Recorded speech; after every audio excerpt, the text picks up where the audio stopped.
अस्सलामु अलैकुम वरहमतुल्लाहि वबरकातुहू। मेरे भाइयों, आज हम और आप एक बहुत ज़रूरी मसला के बारे में बात करेंगे।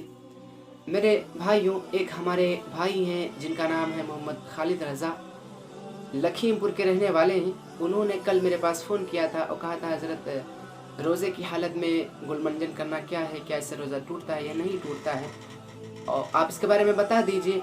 और ऐसा कीजिए कि इसके बारे में आप एक ही वीडियो ही अपलोड कर दीजिए ताकि उससे हम और आप कुछ फ़ायदा हासिल कर सकें और लोगों को बता सकें।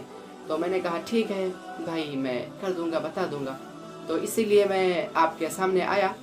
मेरे भाइयों, रोज़े की हालत में गुलमंजन करने से रोज़ा टूटता है या नहीं टूटता है, इसके बारे में थोड़ी तफसीली से गुफ्तगू है, मुलाज़ा फरमाएं।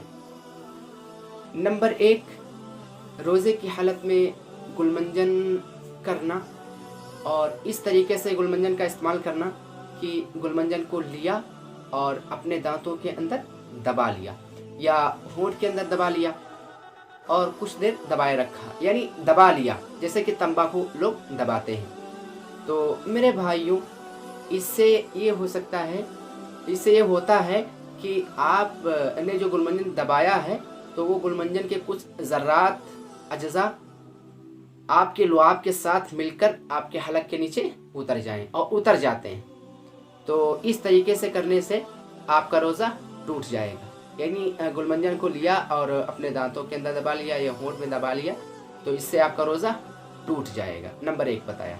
नंबर 2, इस तरह से गुलमंजन किया कि पहले दांतों में लगा लिया, मल लिया और उसके 5 मिनट बाद या 10 मिनट बाद या 15 मिनट बाद कुल्ली किया। तो इसके बारे में ज़न्ने गालिब यही है कि गुलमंजन के ज़र्रात और कुछ अज्जा आपके हलक के नीचे उतर जाएं, तो इससे आपका रोज़ा टूट जाएगा।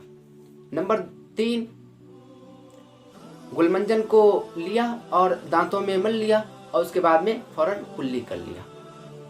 तो मेरे भाइयों, इस तरह से भी किया तो इससे भी यही गुमान किया जाता है कि गुलमंजन के कुछ ज़र्रात और अज्जा आपके हलक के नीचे उतर गए हों और उतर जाएं, तो इससे भी आपका रोज़ा टूट जाएगा। नंबर 4, इस तरीके से गुलमंजन किया कि उनके अज्जा हलक के नीचे नहीं जाने दिया, बल्कि उससे नशा ज़ाहिर हुआ। जो नशा ज़ाहिर हुआ तो उससे अब ये गुलमंजन करना क्या हो जाएगा, मकरूह होगा, मकरूह होगा। लेकिन मेरे भाइयों, ये भी दुरुस्त नहीं है, क्योंकि हमें क्या पता कि गुलमंजन के ज़र्रात हलक के नीचे उतरे हैं या नहीं उतरे। तो ये भी इस हालत में, यानी गुलमंजन किया, उसके ज़र्रात हलक के नीचे नहीं जाने दिया, नशा ज़ाहिर हो गया, तो इस हालत में मकरूह है। अब ये गुलमंजन करना मकरूह है। लेकिन बहरहाल मेरे भाइयों, अगर आप रोज़ा रखते हैं तो इस सूरत में आपका गुलमंजन इस्तेमाल करना ये दुरुस्त नहीं, क्योंकि गुलमंजन के अज्जा और जो उसके ज़र्रात होते हैं इतने बारीक होते हैं कि हम और आपको मालूम ही नहीं कि हलक के नीचे उतरे या नहीं उतरे। अगर हलक के नीचे उतर जाएंगे तो रोज़ा टूट जाएगा, अगर हलक के नीचे नहीं उतरा तो भी मकरूह है करना। तो मेरे भाइयों, इससे यही चीज़ ज़ाहिर होती है कि हम और आपको रोज़े की हालत में गुलमंजन नहीं करना चाहिए, गुलमंजन का इस्तेमाल नहीं करना चाहिए, क्योंकि हम और आपको पता नहीं कि हलक के नीचे उतरा या नहीं उतरा है, रोज़ा आपका टूट जाएगा, आप दिन भर भूखे मरेंगे।